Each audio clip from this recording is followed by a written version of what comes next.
पाठ 8 पुल्लिंग सर्वनाम शब्द। अब इसमें बच्चों पहले हमें ये याद रखना है कि यहाँ पे इस पाठ में यह सर्वनाम में दो चीज़ें सिखाएगा, यह और वह का इस्तेमाल करना। ठीक है, इदम एक पुल्लिंग शब्द है, इसका मतलब यह है, और इस एक वचन में, द्विवचन में और बहुवचन में इसके तीनों रूप अलग अलग हैं।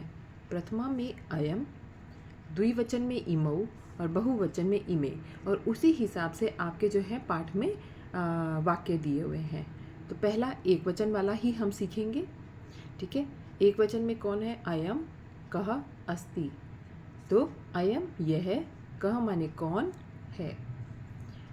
अयम बालकः अस्ति, अयम माने यह, कह की जगह बालकः अस्ति, और जैसे यहाँ विसर्ग लगे हैं वैसे आप यहाँ लगा लीजिए, यह बालक है। द्विवचन में इमौ कौ स्त। ठीक है, तो ये दोनों कौन हैं? इमौ बालकौ स्त, ये दोनों बालक हैं। बहुवचन में क्या है? इमे के सन्ति, ये सब कौन हैं? इमे बालकः सन्ति, ये सब बालक हैं। अब यहाँ पे आपको ये याद रखना है, अयम इमौ इमे। इसी तरह से आपको ये याद रखना है क कौ के, और बालकः बालकहु बालकः। ये भी आपका एक वचन का रूप है, एक वचन, द्विवचन, और ये हो गया आपका बहुवचन। अब दूसरा हमारा है एतत्, पुल्लिंग शब्द, इसका मतलब भी यह होता है। प्रथमा में एषः, द्विवचन में एतौ, और बहुवचन में हम एते का प्रयोग करेंगे, लेकिन सबका मतलब यह है। एक वचन एषः क, यह कौन है। स सैनिकः, वह सैनिक है।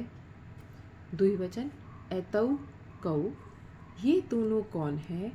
एतौ खगौ, ये दोनों पक्षी हैं।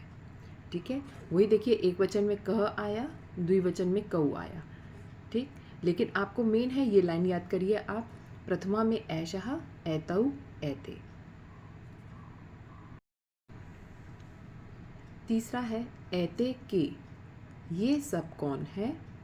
एते खगा, ये सब पक्षी हैं। ठीक, तीसरा है हमारा तत्, ये भी एक पुल्लिंग शब्द है, लेकिन इसका मतलब होता है वह। अभी तक आपने दो यह वाला सीखा था, अब आपका वह वाला है। अब इसका प्रयोग कैसे है? इसमें इस्तेमाल होता है एक वचन में सह, द्विवचन में तौ, और बहुवचन में ते। सह क, वह कौन है। सह सैनिकः, वह सैनिक है। तौ कौ स्त, वे दोनों कौन हैं। तौ सैनिकौ स्त, वे दोनों सैनिक हैं। ते के सन्ति, वे सब कौन हैं। ते सैनिका सन्ति, वे सब सैनिक हैं। अब किम, किम का मतलब कौन है। एक वचन में इसका है क, द्विवचन में कौ, और बहुवचन में है के। जब आप एक वचन का वाक्य लिखते हैं तो क लगाएंगे, द्विवचन का वाक्य लिखेंगे कौ लगाएंगे, और बहुवचन का वाक्य लिखेंगे तो के लगाएंगे। अब प्रश्न 1, उचित शब्दों से रिक्त स्थान को भरे। अयम कह, ये एक वचन है तो इसके साथ ही एक वचन वाला आएगा कह। यह कौन है। अयम नरा अस्ति, यह नर है। तो यहाँ पे जवाब भी उसी तरह से रहेगा, अयम आएगा। एषः क, यह कौन है। एषः शुका, यह तोता है।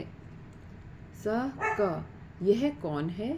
सः गजा, यह हाथी है। इमौ कौ, ये दोनों कौन हैं। इमौ कछपौ, ये दोनों कछुए हैं। इमे के, ये सब कौन हैं। इमे शुकाः, ये सब तोते हैं। ये सब कौन है। वे सब तारक हैं। प्रश्न 2, निम्नलिखित वाक्यों का अनुवाद कीजिए। क, अयम खगा अस्ति, अयम का मतलब यह, खग माने पक्षी या चिड़िया है। ख, ऐशा कूर्मा अस्ति, यह कछुआ है। ग, एतौ कौ स्त, एतौ ये दोनों कौन है। घ, ते शशका सन्ति, वे सब खरगोश हैं। ड़ इमे पिकाः, इमे ये सब तोते हैं। च स गायका, स वह गायक है। घ इमौ बालकौ स्तः, ये दोनों बालक हैं। ज एते के सन्ति, ये सब कौन हैं। प्रश्न 3 संस्कृत में अनुवाद करें। क वह कौन है। सह क, अब प्रश्न चिन्ह है तो प्रश्न चिन्ह ही हम लगाएंगे। ख वह बंदर है। अयम वानरः अस्ति। ग ये दोनों कौन है। एतौ कौ। क ये दो घोड़े हैं। एतौ अश्वौ। ड़ वे कौन है। ते के सन्ति। च ये बाघ हैं। ते व्याघ्रः सन्ति। प्रश्न 4 पुल्लिंग सर्वनामों के उचित रूपों से रिक्त स्थानों को भरें। अब जब आप ये वाला प्रश्न करते हैं तो यहाँ पे आपका पूरे चैप्टर का रिवीजन हो जाता है, जो भी आपने सर्वनाम शब्द पढ़े हैं। जैसे आपने पढ़ा है तत्, ठीक है, तत् का तत् माने वह, तो इसका एक वचन में क्या पढ़ा है। सह, तौ, ते। एतत्, एतत् मीन्स यह। ऐषः, एतौ, एते। किम, कः, कौ, के। इदम, अयम, इमौ, इमे।